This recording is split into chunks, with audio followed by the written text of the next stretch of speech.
Hello everyone, welcome back to the Hypergamous Journey. I want to do a video. This video is about R.C. Blakes. He's a pastor, he's a pastor of a church, or anyway, he's a pastor. I don't know where he's from. I think he said Louisiana, Houston, somewhere around there. But anyway, he's been married 28 years. And he has an excellent video. It's old. It's a year old that talks about 3 signs a man loves you.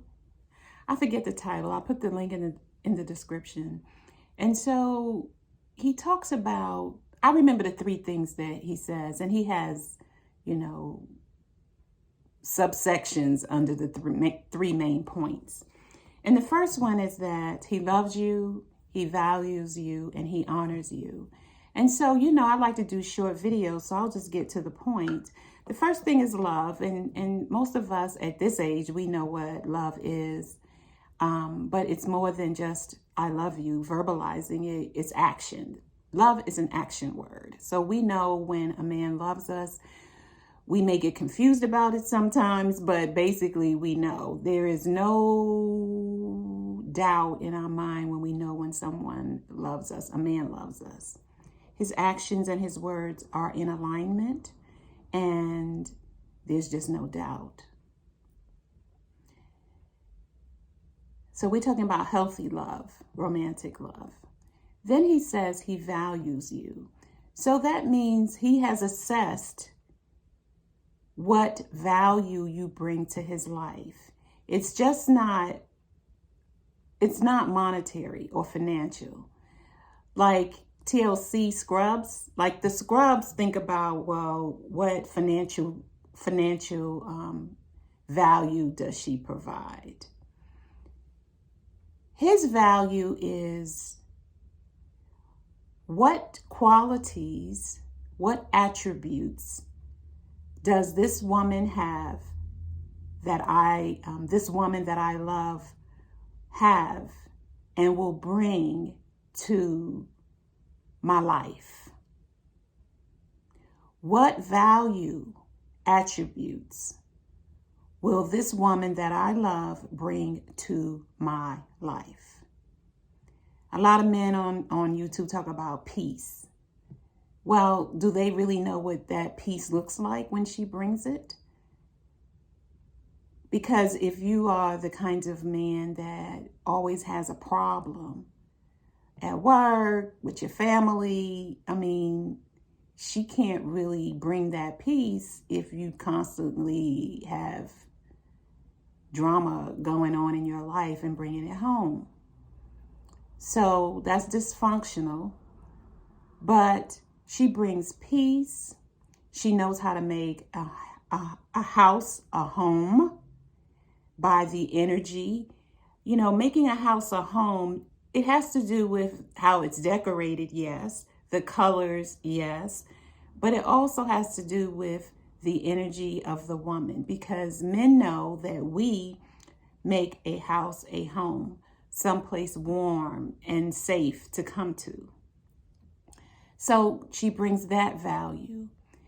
If he has a problem and he wants to discuss it with her, does she come up with good solutions? Or does she have solutions that create more problems and makes the problem bigger than it is?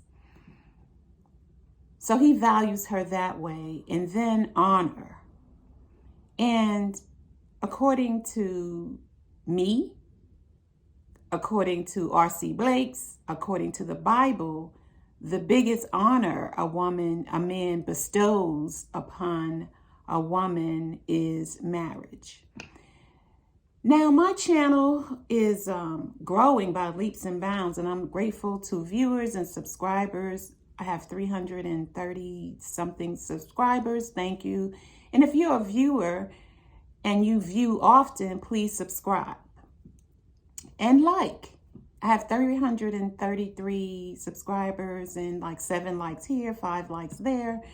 So please help with the algorithm and this message spreading to women 50 and older. I lost my point doing all that. I can't remember. Oh, honor. So I'm getting comments like, well, marriage is this, that, and the other. Please don't leave those comments below. If you don't want to get married, stop watching the video. This channel is not for you. We want marriage over here. That is the highest honor that a man can bestow upon a single woman in America. I'm thinking in other countries too, where, that's built on some version of capitalism in a two-parent household. The American tax structure, I digress, but I have to say this. The American tax structure is built on a two-parent household, man and woman, and now same-sex households. But it's still two people who live in the house. And if you don't believe me, just take look at your 1090. Your 1040 tax form that we have to complete every year. If you're a single person, you get a $12,500 deductible. But if you are two people filing jointly, it's doubled. It's like $25,000. If that's not proof enough that America is built on a two-parent or a two-parent household, people working together, married, I don't know what is. Because most single people are not filing together. They're filing separately. Most unmarried couples are not filing jointly. It defeats the whole purpose. I think, we love each other, but we don't want to really, really commit to each other. So we'll just do this pseudo commitment so that we both have an easy out when it's not working. Or when we get tired.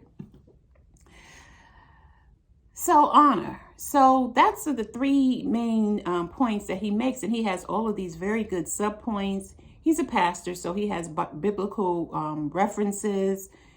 And so he said, the man wants to get to know you and wants to make you happy. And if we could just get it, I don't care what your age is, if we women could just get that, we would reduce the out-of-wedlock birth rate.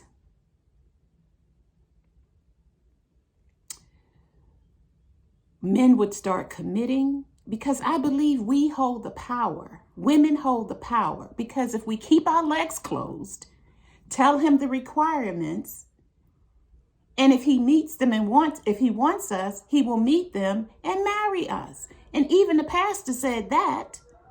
And he didn't have a straight line to marriage with his wife. They broke up because she set some damn boundaries for him and let his butt go on to the woman or women that didn't have any.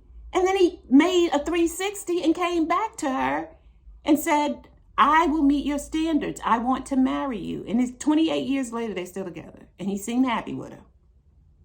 And she sounds like she's happy with him too.